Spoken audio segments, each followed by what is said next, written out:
శక్తిపీఠాలలో 10వ పీఠమైన పురుహూతికి అమ్మవారి మూలాలయం ఉంది.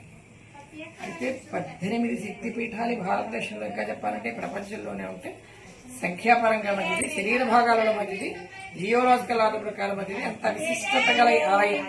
అయితే మీకు ఇలా చూస్తే చాలా చిన్న గుడిలా ఉంది ఇది శక్తిపీఠం అని సందేహం కలగచ్చు. అంటే ఒక 500 ఏళ్ల క్రితం వరకు కూడా చాలా పెద్ద మందిరంగా వెలిగిన ఆలయం. తర్వాత మరి ఏ దండయాత్రల వరకు లోనైందో తెలియదు కానీ మళ్ళీ చాలా ఏళ్ళు భూస్థాపితం అయిపోయింది. అసలు విగ్రహం అక్కడ పక్కన వెండి తొడుగు వేసినటువంటి చెక్కతో చేయబడినటువంటి విగ్రహమే ప్రధాన విగ్రహం. తర్వాత ఏం జరిగిందో చెప్పే ముందు అసలు అంతకంటే ముందెప్పటి అంతే కదా, 500 ఏళ్ల క్రితం భూస్థాపితం అయిపోయిందని మనం చెప్పుకుంటున్నాం. అంతకు ముందు ఎన్నాళ్ళ క్రితం మనం ఆలోచిస్తే ఒక ఆలయం యొక్క కాల నిర్ధారణ చేసేటప్పుడు 3 ప్రమాణాలు తీసుకుంటాం మనం. 1 పౌరాణిక నేపథ్యం, 2 చారిత్రక ఆధారాలు, 3 ఆర్కియాలజికల్ గైడ్ లైన్స్. పౌరాణిక నేపథ్యం చూసుకుంటే ఏ యుగంలోనైనా ఆది దంపతులుగా పార్వతీ పరమేశ్వరులనే చెప్పాం మనం. కానీ ఈ శక్తిపీఠాలు పార్వతీదేవి కంటే ముందు సతీదేవి కాలం నాటివి. ఈ శక్తిపీఠాల గురించి చెప్పేటప్పుడు చాలా మంది పార్వతీదేవి శరీర భాగాలు అని చెప్తున్నారు. చాలా యూట్యూబ్ ఛానల్స్ లో పార్వతీదేవి శరీర భాగాలనే చెప్తున్నారు. అది తప్పు. పార్వతీదేవి కంటే ముందు సతీదేవి కాలం నాటివి.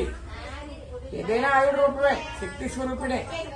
ఐరన్ బాక్స్ లో చల్లగా, డీఫ్రిజ్ లో చల్లగా ఉందని ఐరన్ బాక్స్ మీద చేయటం కదా, వేడెక్కిస్తుంది, ఇక్కడ చల్లబరుస్తుంది. రెండు ఆ శక్తే. అలాగా శక్తి లేనిదే ఇన్ని లక్షల కోట్ల గెలాక్సీలు అన్నవుతుందంటే ఆ శక్తి స్వరూపిణి యొక్క శక్తి వల్లే. అలాగే చారిత్రక ఆధారాల ప్రకారం తీసుకుంటే 3000 సంవత్సరాల క్రితం పిష్టపురము అనేవారి ఊరిని, తర్వాత పీఠపురము, పీఠికాపురము, పిఠాపురంగా రూపాంతరం చెందింది. ఈ పేర్లన్నీ కూడా ఈ ఆలయాన్ని బట్టి వచ్చింది.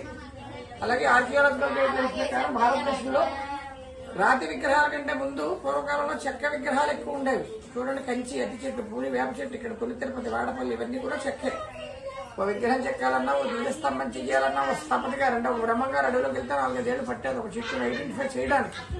చెట్టు కొట్టకుండా ఒక విగ్రహం కానీ ధ్వజస్తంభం కానీ చేసేవారు. అలాగే పార్వతీదేవి కంటే ముందు సతీదేవి కావాలంటే దృష్టి ఆదిలో. అలా 3 రకాలుగా కూడా అంత ప్రాచీనమైన ఆలయం.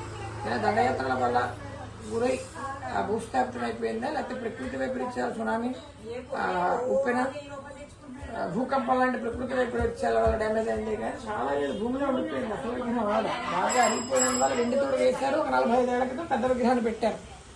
తర్వాత మళ్ళా ఒక 200 ఏళ్ల క్రితం తీసి చాలా ప్రయత్నాలు చేసినా కట్టలేకపోయారు. శక్తిపీఠం అవడం వల్ల అయితేనేమి, ఈ పీఠ భాగం కూడా బయట కమిషన్ భాగం అవడం వల్ల అయితేనేమి, ఒకసారి కోరగొట్టేసిన చోటకి మళ్ళీ కట్టడం ఇష్టం లేకనైతేనే మూలవాడి చేయబడలేక అక్కడ వేరే చోట కట్టారు. మూలస్థాన విధమ్మ 18 పీఠాల్లో 10వ పీఠమైన పురుహూతికి అమ్మవారి ఆలయం.